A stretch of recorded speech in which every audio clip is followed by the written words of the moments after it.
Buenos días, en esta oportunidad vamos a presentar el laboratorio 2 del curso de Introducción a la Mecánica a cargo de la docente Katy Segar.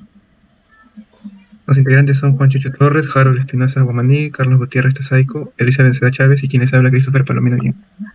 Muy bien, lo que hemos hecho es en el laboratorio de la universidad realizar un experimento en el cual demostraremos la segunda ley de Newton. Es el siguiente experimento. Como hemos mencionado, nuestro objetivo principal es verificar si se cumple la segunda ley de Newton. Esta nos dice que la aceleración es directamente proporcional a las fuerzas que actúan sobre un objeto e inversamente proporcional a la masa del mismo objeto. Lo que es lo mismo decir que la fuerza resultante es igual a la masa por la aceleración. Los objetivos específicos son primero realizar el diagrama de cuerpo libre y análisis dinámico del carrito. El segundo sería emplear la relación del movimiento aprendidas en clase para calcular la aceleración del portapesos y el carrito. Y por último, evaluar y analizar las fuerzas externas o factores externos que podrían afectar el sistema. Los instrumentos usados han sido una polea fija, una polea móvil, un disco de inercia, un vernier, portapesas y a continuación mostraremos las mediciones. ¿Qué tal? A mí me tocó el procedimiento experimental. Como en el laboratorio realizamos el experimento con el sistema dinámico 1 conformado por un carrito, una polea fija, una polea móvil, un disco de inercia y un portapesas. Como paso 1 tuvimos la designación del sistema de masa de portapesas, se solicitó al asistente designar el sistema a utilizar y determinar la masa de portapesas, ¿no? En este caso nos dieron una hoja en la que estaban los materiales para poder identificar las masas y los diámetros de cada uno de los instrumentos. Como paso 2 tuvimos la configuración de Software Layer Pro, verificando la operatividad del sensor rotacional, asegurándonos de reconocer a su lectura. Como paso 3 tuvimos la linealización y marcado a 0, se jaló el carrito a una distancia de 40 centímetros y antes de soltarlo se marcó el sensor a 0, asegurándonos una referencia inicial. Como paso 4 tuvimos la toma de datos. Con el carrito en movimiento se inició la toma de datos, deteniéndola cuando el carrito colizionó con la barrera. Como paso 5 tuvimos el análisis de datos de las gráficas, en este caso la aceleración versus tiempo para verificar el comportamiento esperado del carrito. Como paso 6 tuvimos la exportación de datos, en este caso lo hicimos en formato TXT para análisis más detallado. Y como paso 7 tuvimos la repetición del experimento para garantizar la confiabilidad de los resultados. Gracias. Presentación de datos. Gracias a la ayuda del sensor que se encontraba en la polea fija y gracias a la ayuda del Layer Pro obtuvimos las siguientes gráficas de cómo es que varía la posición angular de la polea fija respecto al tiempo, cómo varía su velocidad angular respecto al tiempo y cómo varía su aceleración angular respecto al tiempo.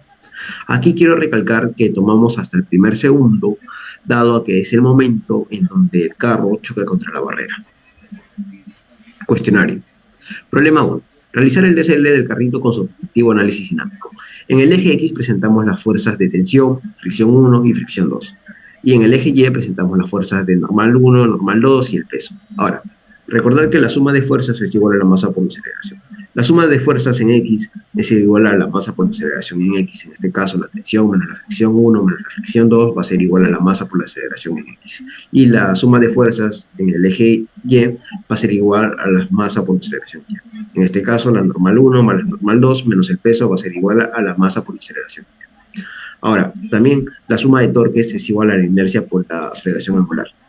Esto lo tomamos respecto al centro de masa. En este caso, el torque que genera la normal 2 menos el torque que genera la normal 1 va a ser igual a la inercia por la aceleración angular.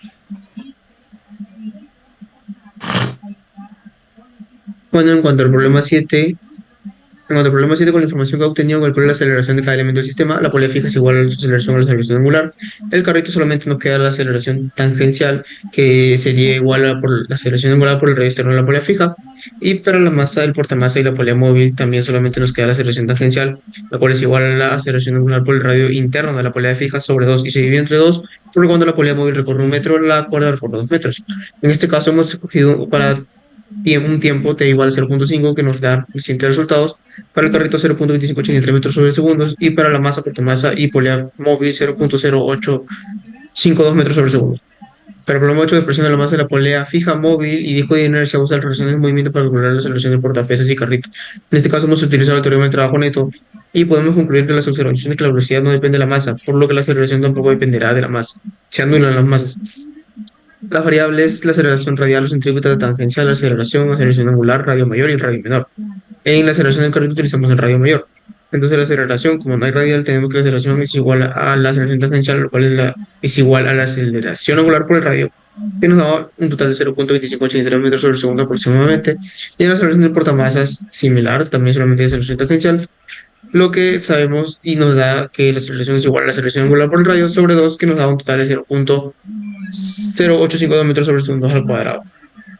El problema 9 de presión de las masas de la polea fija, polea móvil y disco de inercia usa las relaciones del movimiento para representar gráfica, posición, velocidad, aceleración del portapesos y carrito. En este caso hemos utilizado las siguientes ecuaciones de posición, velocidad y aceleración en caso del portamasa, que es por el radio interno sobre 2 en cada uno, nos da las siguientes gráficas. Y para las del carrito, similar, solamente que no dividimos entre 2 y lo multiplicamos por el radio externo. Las gráficas son similares de cada una.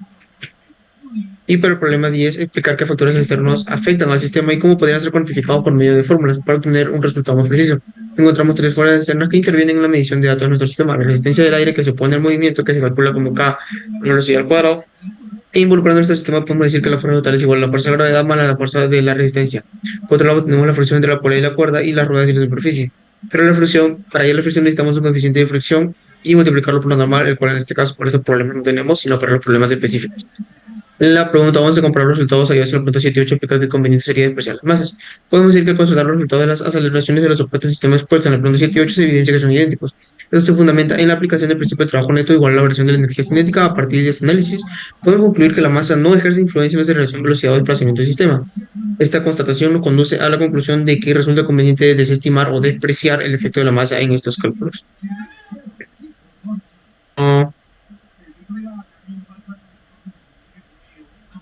En este caso vamos a hacer sobre el cuestionario específico.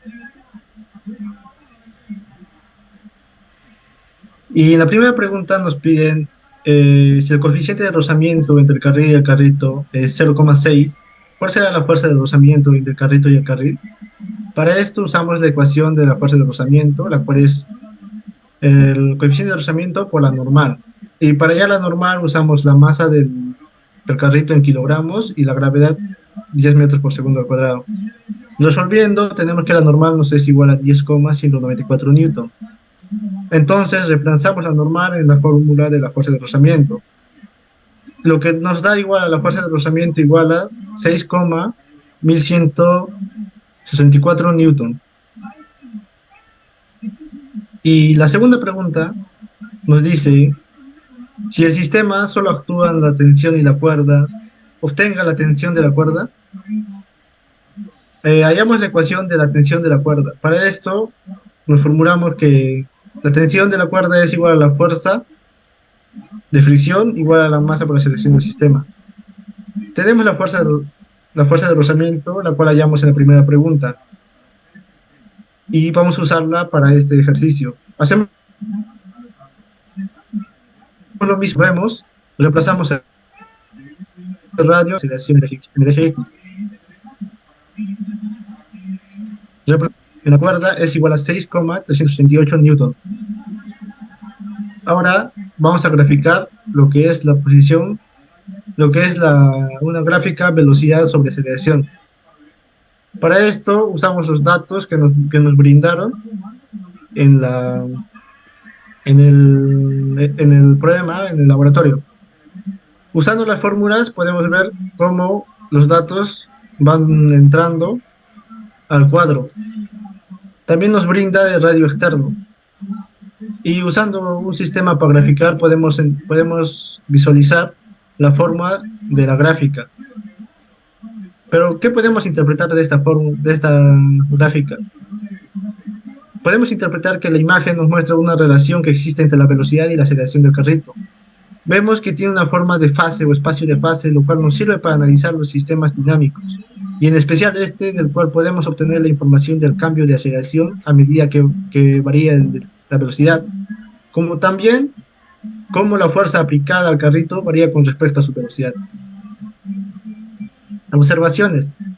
Se experimentó cierta demora entre la presión del espaciador y la liberación del carrito, ya que las salidas no se coordinaron adecuadamente. Se optó por realizar varias tomas para obtener una muestra que podamos utilizar, la cual fue la tercera. Al realizar cada intento del sistema carrito masa polea, se evidenciaron diferentes resultados en las gráficas y en los datos obtenidos en el Luger Pro. Se desestimó la masa de las cuerdas debido a que se consideraban ideales, como también la fricción en las poleas. Conclusiones. Para la obtención de resultados más precisos es necesario mejorar la calibración de los instrumentos de medición. En base a los resultados obtenidos se puede demostrar la segunda ley de Newton. Gracias.